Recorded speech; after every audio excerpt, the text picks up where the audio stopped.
My wife told me I wasn't her husband anymore, so I locked the gates to my $10 million estate. The sound of the iron gates crashing shut echoed across the estate like the closing chapter of a life I had spent 20 years building. Outside those gates stood the woman I had loved more than my own heartbeat, dressed in designer clothes, staring at me with cold disbelief. Just an hour earlier, she had looked me in the eyes and told me I wasn't her husband anymore. She said I was nothing but an embarrassing reminder of a past she had outgrown. What she didn't know was that everything she believed belonged to her had always belonged to me.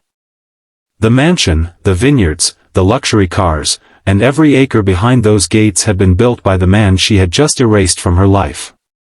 As the security team sealed the entrance and silence filled the estate, I realized the hardest battle wasn't protecting $10 million. It was protecting the last piece of my broken heart. Before we continue, if you believe kindness, forgiveness, and second chances still have a place in this world, please like this video, share it with someone who needs hope today, leave a comment, and subscribe to Your support helps keep stories like this alive. My name is Nathan Brooks, a 46-year-old businessman who never dreamed of becoming wealthy. 20 years earlier, I had been nothing more than a construction worker with rough hands, worn-out boots, and endless determination. I met my future wife, Claire, while repairing the roof of the small bookstore where she worked. She was kind, humble, and laughed at my terrible jokes. We built our marriage from almost nothing. Every dollar we earned was carefully saved. Every dream was shared equally. Together we survived layoffs, unpaid bills, broken cars, and sleepless nights.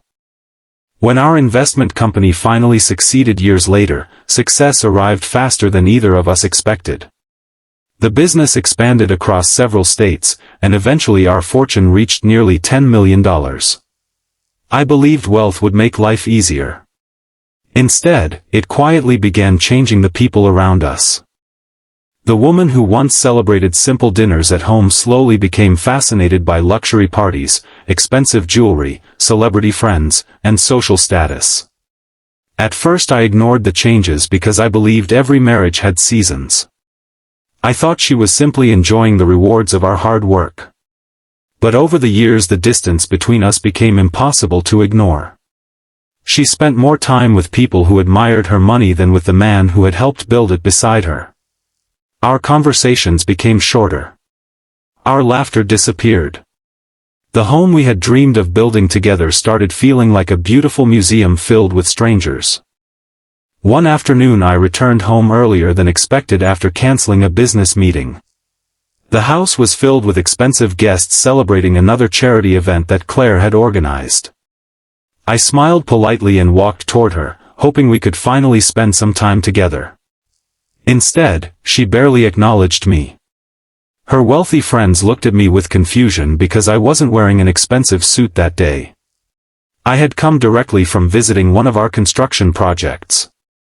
Dust still covered my boots. Claire's expression changed from surprise to embarrassment. She pulled me aside with frustration written across her face. Without raising her voice, she delivered words that cut deeper than any knife ever could. She said I wasn't her husband anymore because the man she had married no longer belonged in her world. She claimed I was holding her back from becoming the woman she deserved to be. For several seconds I couldn't even breathe. 20 years of memories flashed through my mind like scenes from an old movie. The tiny apartment where we first lived. The nights we counted coins to buy groceries. The promise we made that success would never change us. Every sacrifice suddenly felt meaningless. I quietly walked away without arguing. There was no anger left inside me. Only sadness. When I reached the front entrance, I instructed the estate manager to lock every gate immediately. Access codes were cancelled. Guest permissions were removed.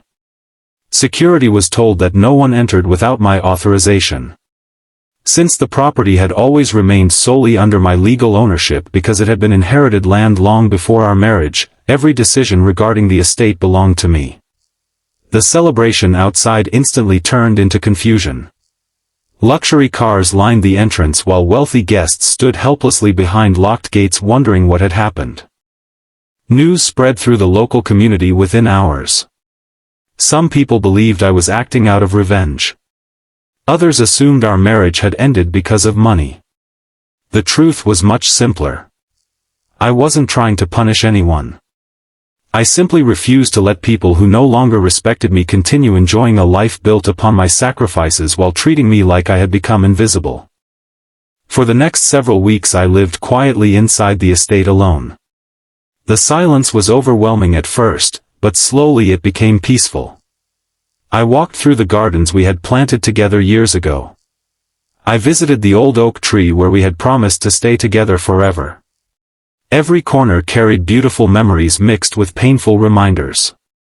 Instead of allowing bitterness to consume me, I decided to focus on something that had always mattered more than wealth.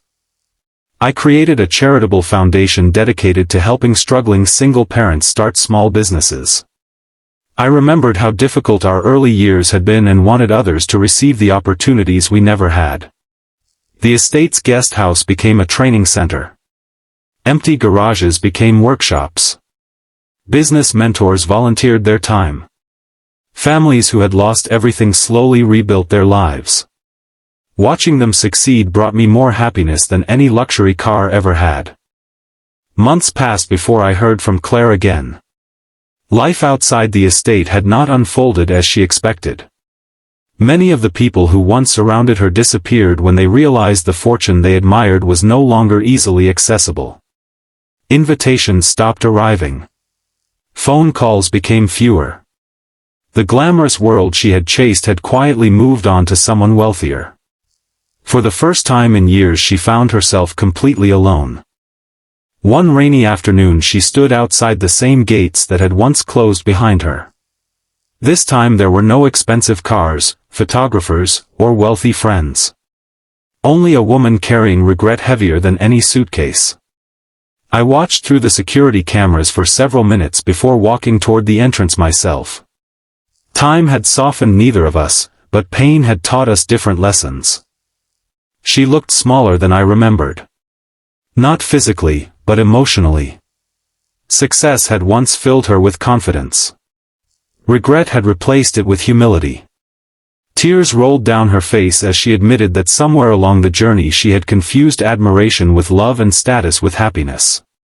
She said losing the mansion wasn't what hurt the most. Losing the man who had believed in her before anyone else did was the greatest mistake of her life.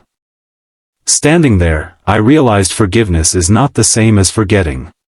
Some wounds leave permanent scars. Some bridges cannot be rebuilt exactly as they once stood. But kindness allows people to leave bitterness behind even when life refuses to return what was lost. I chose not to reopen our marriage simply because guilt had arrived. Instead, I offered something more valuable than revenge. I offered peace. Claire eventually became one of the volunteers at the foundation. She worked quietly beside families rebuilding their lives without expecting recognition. Watching her help others reminded me of the young bookstore employee I had fallen in love with decades earlier. The woman obsessed with appearances slowly disappeared, replaced by someone learning once again that true wealth is measured by compassion, not possessions.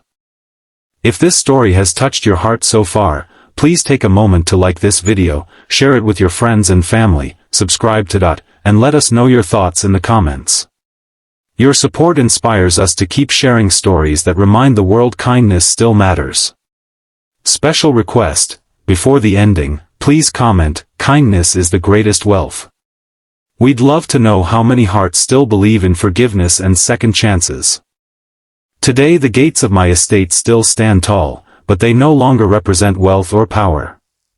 They remind me that the strongest walls are not built from iron but from self-respect, wisdom, and the courage to protect your heart without losing your kindness. I never became richer because I locked those gates.